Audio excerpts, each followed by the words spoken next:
As I said, the new Chancellor, Rachel Reeves, has committed to relaxing planning rules for house building. It could mean quite a change for rural areas, especially as the boundaries of greenbelt land will be reviewed. Ms Reeves said she made it clear to Treasury officials over the weekend that the manifesto commitments that Labour was elected on, she said, will be kept safe and they will be delivered on. Well, those pledges include planning reforms to make it easier to build and a greater focus on driving through key infrastructure projects. The National Policy Planning Framework, or NPPF, would be immediately updated, including restoring mandatory housing targets. So what does that mean for people living in rural areas? Corinne Pluchino is the new Chief Executive of Action with Communities in Rural England, ACRE, a national charity representing 38 county-based organisations across England. She gave me her reaction to the announcement. For us, it's absolutely essential that the right homes are built in the right place in rural areas to meet local needs and at an affordable price.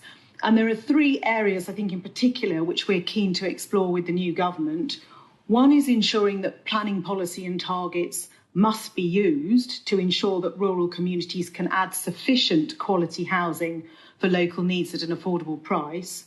Secondly, to review what we mean by affordable, because as you know, of course, that's currently set at about 80% of market price, which, of course, in many rural areas is still unaffordable. And thirdly, we need to ensure that rural communities have the opportunity to contribute and shape to these developments. We know from our own members' experience that when that happens, people are very understanding of the need and indeed want affordable housing, but they also want to be engaged in the process. Absolutely. As we've heard some other reactions from around the country saying that, national plans might change, but actually it's the local plans that matter. Do you agree with that? Absolutely. And in fact, we've seen with neighbourhood development plans a mechanism to try and capture and harness that local understanding, knowledge and ultimately support. How do you think then house building and providing affordable homes, especially in rural areas, could be best managed to achieve economic growth at the same time? It's a really interesting question, actually, and I was interested to see the Chancellor's comment in her speech around the importance of the private sector and the market delivering these new homes. The market doesn't always work effectively, particularly when dealing with very small-scale developments in rural areas. And it's often just a small number of affordable homes that make a significant difference.